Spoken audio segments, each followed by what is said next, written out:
Olá pessoal, bom dia, boa tarde, boa noite, como vão vocês? Tudo bem?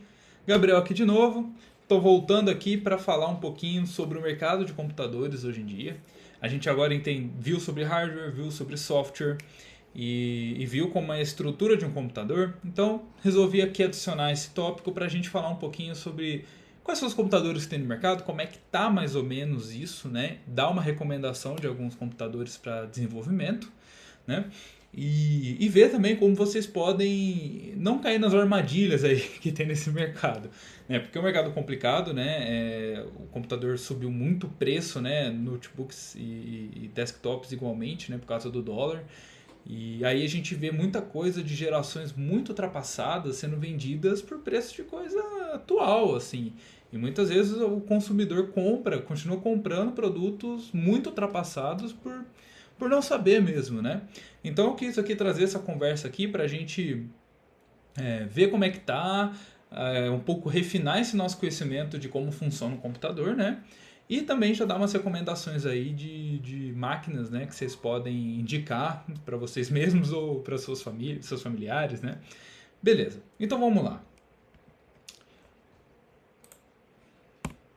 Bom, qual é o cenário das especificações dos computadores hoje e como escolher um bom computador?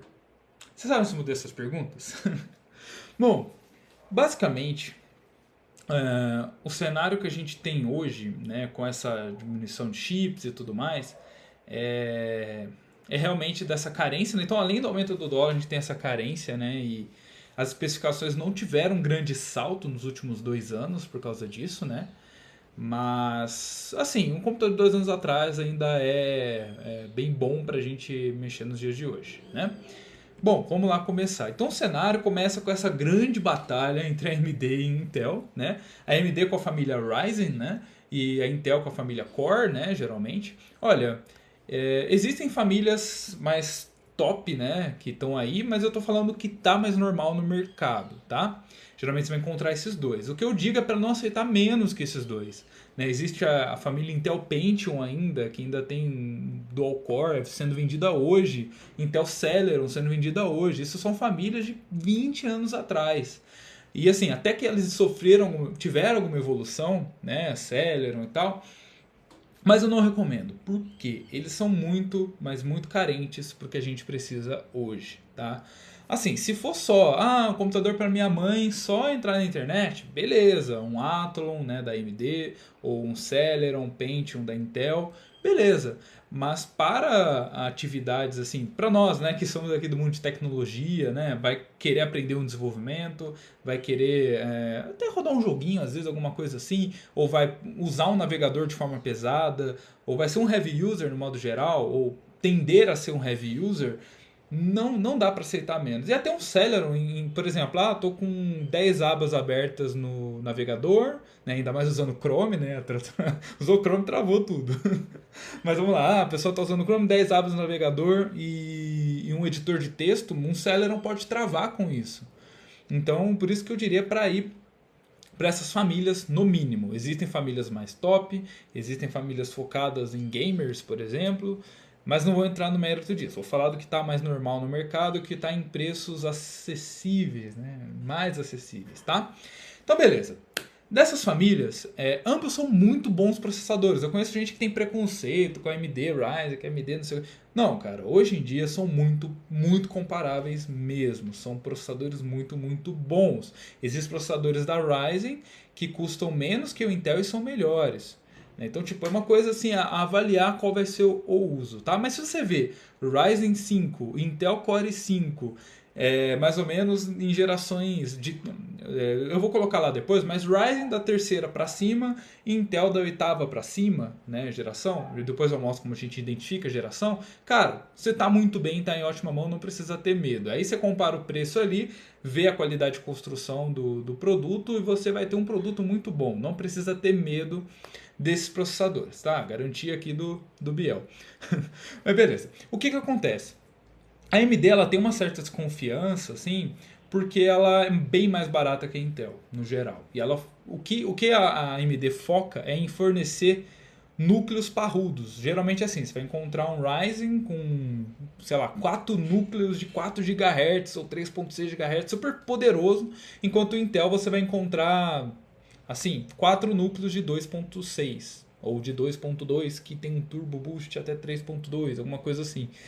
Então, assim, é uma diferença da maneira como eles funcionam, né? Geralmente os Intel Core tem mais threads. Threads, tipo, pega um núcleo, ele consegue meio que dividir, é núcleo virtual que a gente fala, consegue dividir esse núcleo como se ele fosse dois. E aí ele consegue trabalhar em mais funções ao mesmo tempo, né? Então por isso que eu coloquei ali. A AMD Ryzen custam menos, oferece mais poder bruto por núcleo, enquanto os Intel custam mais e oferecem mais eficiência multinúcleo. Então por isso que assim, geralmente a AMD ela é preferida por alguns públicos gamers, né, para rodar coisas super parruda. Tanto que os processadores das novas gerações de consoles, né, são AMD, né, justamente por causa desse poder bruto por núcleo que eles têm. Tem threads também? Tem, mas menos threads geralmente que o Intel Core. Então o Intel Core geralmente é preferido em ambiente de trabalho, né, para trabalhar com bastante função ao mesmo tempo, bastante coisa processando ao mesmo tempo, né, mais assim multitarefas. E o AMD Ryzen é mais utilizado para poder bruto, né, uma renderização de vídeo, rodar um jogo e tal. Mas, assim, no cenário, acho que ambos são muito bons, né? O desenvolvedor não é o cara que vai, às vezes, precisar de 1 milhão de coisas ao mesmo tempo. Não, assim, bastante coisa ao mesmo tempo, mas nada que o AMD Ryzen não vai conseguir. Por isso que eu recomendo esses dois, não precisa ter medo, desde que eles sejam uma geração acima, né? E, eu vou falar nisso em detalhe depois. Agora vamos falar aqui de outra coisa importante, que é os Apple Silicon, né? A Apple decidiu parar de usar processadores Intel, né? Ela sempre usou Intel, parceria ali, né? E passou a criar seus próprios processadores, são Apple Silicon, tá? Então, assim, pelo preço de um computador com Intel, assim, quando você quer sair do intermediário para o intermediário premium, né? Já está custando ali na faixa de 5 a 7 mil reais, né? E nessa faixa, não tem quem bate os Apple M1, tá? Porque mudou a arquitetura de processador, né? Tá usando muito mais transistores, né?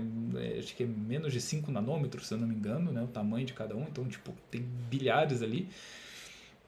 E é muito potente, porque muda a arquitetura, basicamente, se você fizer com uma arquitetura CISC, né? Normal, que a gente falou. Um processador com esse tanto de nanômetro vai fazer ainda menos que a metade do que esse processador faz. Então, tipo, é absurdo em questão de desempenho. O único contra é que, como é uma arquitetura nova, nem todos os softwares foram adaptados para essa nova arquitetura, né? O sistema operacional já foi, todos os aplicativos Apple já foram, os aplicativos mais usados sim, mas não todos foram, e ele precisa usar o Rosetta, que é uma espécie de tradutor, né, de operações CISC, né, para RISC, né, para ARM, né, essa arquitetura. Mas assim, não funciona mal, tá? Funciona muito bem, é só, tipo assim, para o público gamer não vai servir, né? Embora ele tenha um poderio de renderizar games fudido, muito bom, porque ele tem a placa gráfica ali integrada também com o processador. Ele não é só o processador, ele é a CPU, a RAM e a GPU, tudo num chip só. Então, basicamente, a transição ali é seamless, né? Sem divisa, é como se fosse instantânea ali a comunicação entre esses componentes. Então, é absurdo.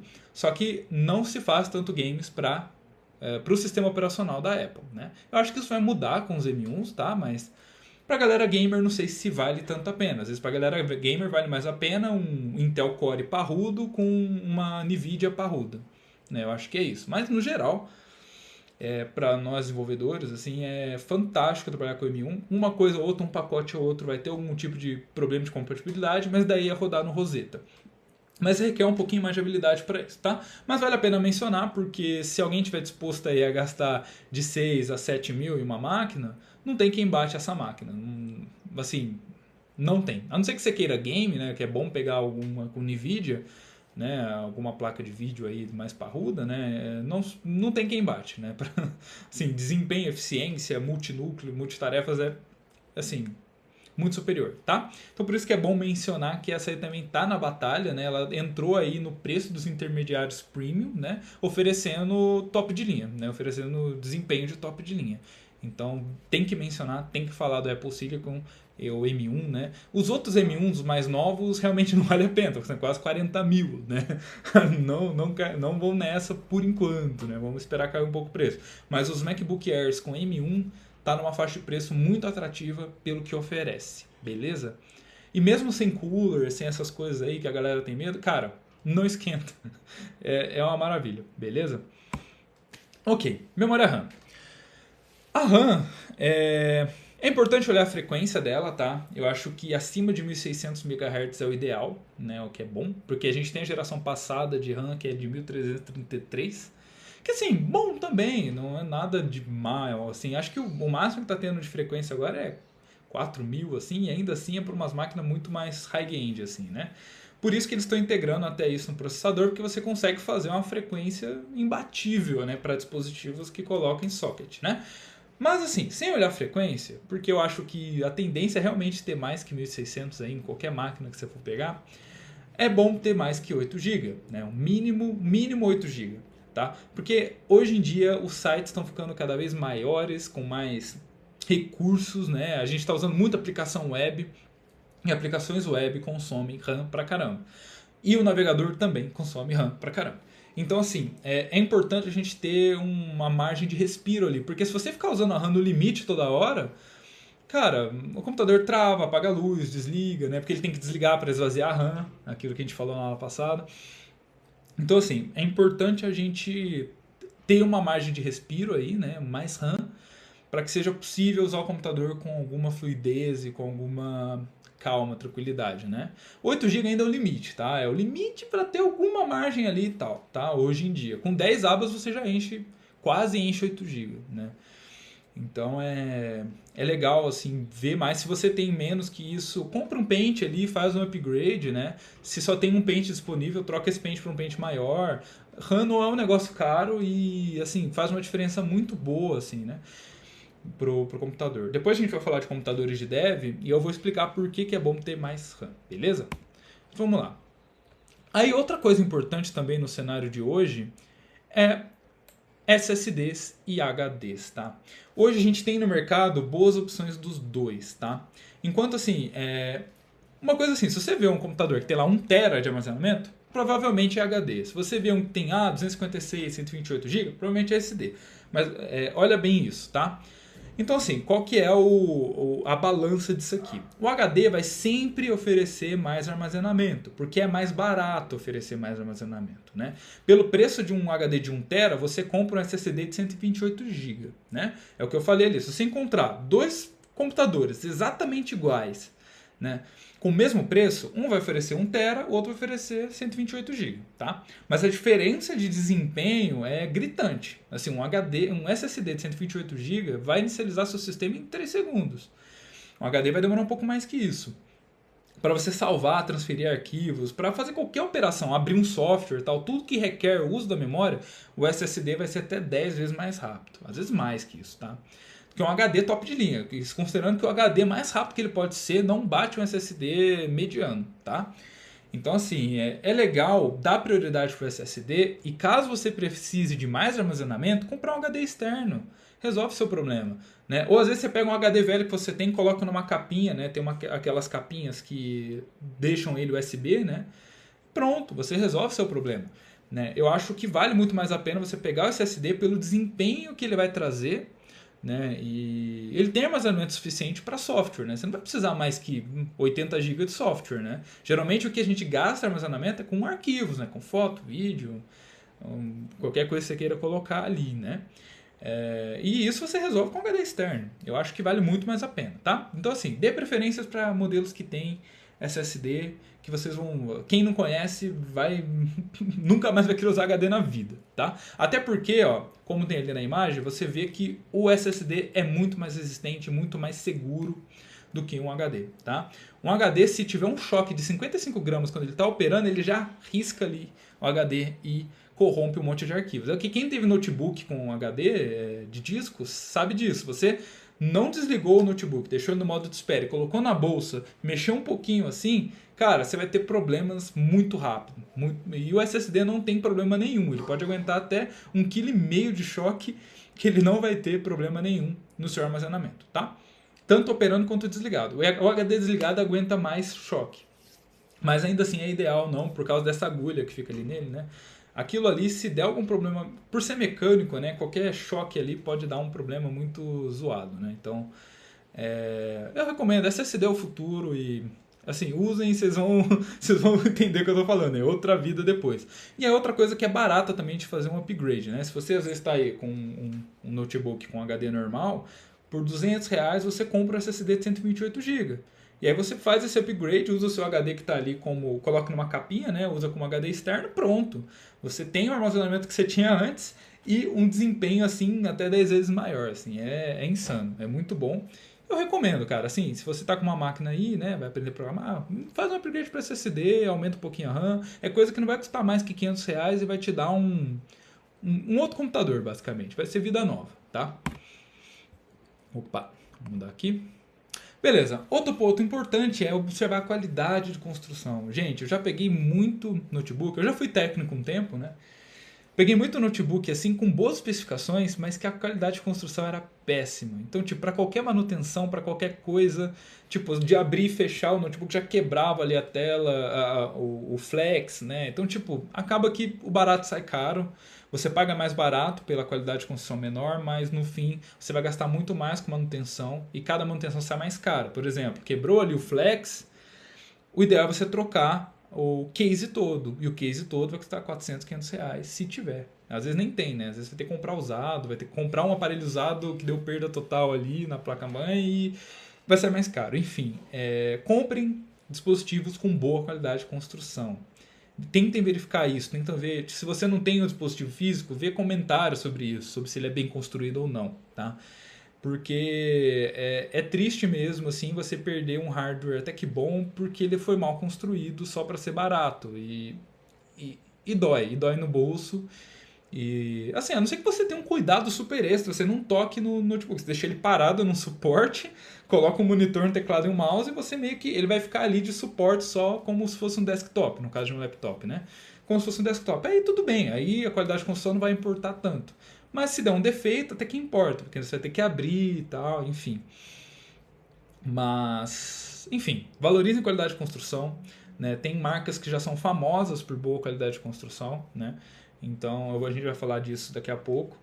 Então tentam verificar isso, é um ponto importante, tá? Não vai só por aqueles aspectos. Esse aspecto também é importante. Às vezes pagar até R$ 500 a mais por ter uma melhor qualidade de construção vale a pena, beleza? Porque lá na frente esses 500 não vão ser gastos com coisas que às vezes é trivial, beleza? Bom, e quais são as especificações ideais para um desenvolvedor? Ok? Assim, o céu é o limite, mas eu vou dar aqui algumas recomendações e algumas especificações assim importantes e por quê, tá? Primeira coisa, o processador tem que ser algo acima do i5 ou Ryzen 5, que é o equivalente da AMD, né, ao i5, né, das últimas pelo menos 3, 4 gerações até vai, tá? Então são os Intels da 8ª geração para frente e os Ryzen da 3ª geração para frente, tá? Por exemplo, né, você tem o Intel Core ali i5 8365U, tá? Esse 8, o primeiro número indica a geração, tá? Então se for da 8ª geração para frente, legal, tá? Bacana. E a AMD Ryzen 5 3600. Esse 3 ali é a geração também. Então, da 3ª geração para frente, legal, tá? Geralmente vai estar lá processador Ryzen 5. Aí você vai lá embaixo na descrição, vai estar lá o detalhe, né, da versão. Então você olha por lá, tá? E sempre tenta pegar o mais atualizado possível, tá? Se for melhor, assim, 9ª, 10ª geração, por exemplo, da Intel, melhor ainda, tá? Se for a 5ª geração Ryzen, show de bola, tá? Por que processador? A gente precisa de um processador legal porque a gente vai mexer com bastante coisa no desenvolvimento web, né? Por exemplo, vai subir um servidor ao mesmo tempo que você vai subir um servidor, uma API, né? E vai subir ali a aplicação, né? O SPA ali na frente. Então, tipo, precisa, sabe, para instalação dos pacotes, para subir tudo isso, subir um Docker, por exemplo, que é um container, né? E subir uma API num container, né? A gente precisa de algum poder de processamento para esse negócio não demorar um século, tá? Então por isso que um bom processador é legal, né? E por isso também que a gente precisa de mais de 8 GB de RAM. Pelo mesmo motivo que eu falei lá atrás que um computador para funcionar fluido hoje em dia precisa de mais que isso. No caso, quando você vai subir ali várias aplicações, né, que às vezes vão conversar juntas, né, uma API que vai comunicar com outra e a parte do front-end, né, você vai precisar de RAM. Muita coisa vai ficar em RAM nesses processos. Então, na verdade, até mais que 8 GB é indicado, tá? 8 GB eu só diria no caso do M1 ali, porque ele funciona diferente um dos outros e a frequência de troca de memória é insanamente grande. Então, no caso dele, 8 GB tá bom, mas na maioria, 8 GB é o mínimo, vamos dizer assim. Requisito mínimo, né? Mas mais que isso, sempre melhor, tá? E preferências por SSD. Se não tiver um modelo disponível SSD, cara, eu recomendo comprar e gastar R$200, 250 e comprar um SSD e colocar. Aí você pega esse HD, coloca numa capinha, né, que vira externo e pronto, tá? Sempre faça um upgrade, ou pense, né, no futuro em já fazer um upgrade de SSD, né? E de RAM também. Caso você compre, tenha 4, às vezes é uma boa máquina com 4 GB de RAM. Você já pensa, vou comprar mais 4 GB, ou vou comprar 2 pentes de 8 e ficar com 16 GB, vou estourar aqui. Entendeu? Então é legal já pensar no upgrade, tá? E que não são upgrades tão caros assim e que entregam um resultado bem diferente, tá? Então alguns modelos assim mais comuns que vendem bastante no mercado, que indica, cara, se você pôr 10 programadores numa sala, com certeza vai ter pelo menos um de cada desse daqui, ou mais. Ou mais. Tipo, esse Acer Nitro aqui eu já vi um monte de gente usar. O M1 também tá todo dev usando, a IdeaPad também. Então, assim, esses aqui são muito, muito comuns, assim, no ambiente de desenvolvimento, tá? Por quê? Porque ele tem todas essas características aqui que eu falei e são máquinas muito bem construídas, tá? Muito duráveis e fáceis de manutenção, tá? Então, o Lenovo IdeaPad, que tem a versão Premium, tem a versão Gaming dele também, tá? A Premium tem até 20 GB de RAM, se eu não me engano, e a Gaming vem com uma NVIDIA 1060, se eu não me engano. Ou 2060, não sei. Mas enfim, as duas são ótimos, tá? O Premium acho que é um pouco melhor porque tem mais RAM e para desenvolvimento vai valer a pena, mas se você é aquele dev que joga ocasionalmente, acho que o Gaming é uma boa escolha e também funciona bem para desenvolvimento, tá? Air M1, não preciso falar, acho que dispensa comentários, já falei do chip, né? Você vai ter algumas dificuldades quanto à compatibilidade, mas que são resolvíveis, né? Fácil de resolver, tá? Mas muita gente no cenário de desenvolvimento está usando. Dell Inspiron 15, né? A Dell é um porto seguro assim, né? De máquinas, né? De confiabilidade, de garantia e manutenção, né? São sempre muito bem construídos, né? E esse daí tem as especificações que a gente precisa também, né? E o Acer Nitro, que assim, é uma versão gamer da Acer, mas ele é bem parrudo, assim, é bem fortinho.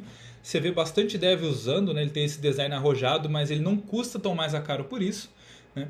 E geralmente eu acho que ele vem com a família Ryzen, né? Vem com Ryzen 5 ou Ryzen 7. E é uma ótima máquina também aí para desenvolvimento, tá? Isso aqui eu tô falando do ideal. Se você não tem, não fica triste. Faz o upgrade se der. Se não der, mano, você tá aprendendo.